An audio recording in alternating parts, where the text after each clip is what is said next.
கிறிஸ்துவுக்குள் அன்பான கர்த்தருடைய பிள்ளைகளே, இன்றைய வேத வசனமும் ஜெபமும் நீதிமொழிகளின் புஸ்தகம் 29ஆம் அதிகாரம் 20ஆம் வசனம்.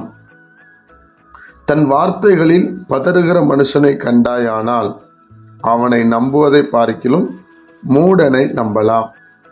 என் அன்பு கர்த்தருடைய பிள்ளைகளே, பேசும்போது பதஷ்டப்படுவாங்க, பதறுவாங்க. நமக்கே தெரியும், ஐயோ இவங்க பொய் சொல்கிறாங்க, இவங்க மாற்றி பேசுகிறாங்க, ஒரு பதஷ்டம் இருக்கும். அவங்கள நம்பக்கூடாது, அதுக்கு முட்டாளே நம்பலாம் அப்படி சொல்கிறாரு. முட்டாளாக இருக்கிறவங்க கூட சில நேரத்தில் கரெக்டாக பேசிட்டு போயிடுவான். ஆனால் இந்த பதஷ்டப்பட்டு பேசுகிறவங்க, பதறுகிறவங்க எப்போ வேணாலும் மாறிக்கிட்டே இருப்பாங்க, எந்த சூழ்நிலை வேணாலும் மாறிடுவாங்க. அதனால தான் வேதம் அழகாய் நமக்கு சொல்லி கொடுக்கிறது, தன் வார்த்தைகளில் பதறுகிற மனுஷனை கண்டாயானால் அவனை நம்ப வேண்டாம், மூடனை நம்பலாம் என்று சொல்லிட்டு இருக்குது. தேவனுடைய பிள்ளைகளே, நாம எப்படி இருக்கிறோம்?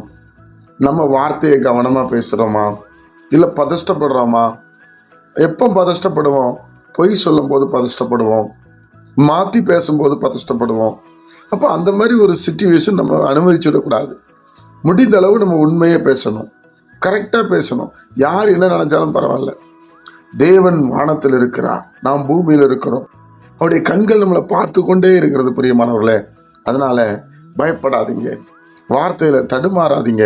சொல்லப்படுறதுக்கு முன்பாக சரியா சொல்ல வேண்டும் என்று தீர்மானம் செய்யுங்க. கர்த்தர் இயேசு சொல்றாருல, நீ உண்மையை பேசு, அதுக்கு மிஞ்சினது தீமையினால் உண்டாயிருக்கட்டும் அப்படி சொல்றார். அதனால கர்த்தருடைய பிள்ளைகளாகிய நாம கர்த்தருடைய வசனத்தின்படி நடக்க நாம் அர்ப்பணிப்போம், நாம் ஆசீர்வதிக்கப்படுவோம். ஜெபிப்போமா? பிதாவே, உம்முடைய குமாரன் இயேசு கிறிஸ்துவின் நாமத்தில் வருகிறோம். இந்த நல்ல நாளுக்காக நன்றி சொல்லுகிறோம். இந்த நாளிலே இந்த வசனத்தின்படி எங்களை நடத்தும் அப்பா. ஆண்டவரே, வார்த்தையில் நாங்கள் பதஷ்டப்படக்கூடாது. ஆண்டவரே, பதஷ்டப்படக்கூடாது. எங்களுக்கு நல்ல நிதானமாக பேசக்கூடிய அறிவையும் ஆற்றலையும் தந்து நீ நடத்தும்படி ஜெபிக்கிறோம். கேட்கிற ஒவ்வொரு பிள்ளைகளையும் ஆசீர்வதியும். இந்த நாள் ஒரு சமாதானத்தின் நாளாய், சந்தோஷத்தின் நாளாய் இருக்கட்டும் அப்பா. ஆண்டவரே, எந்த இடத்துல நாங்கள் வெட்கப்பட்டு போகாம நீர் எங்களுக்கு அரணாக இருந்து நடத்தும்படி இயேசு கிறிஸ்துவின் நாமத்தில் ஜெபிக்கிறோம்.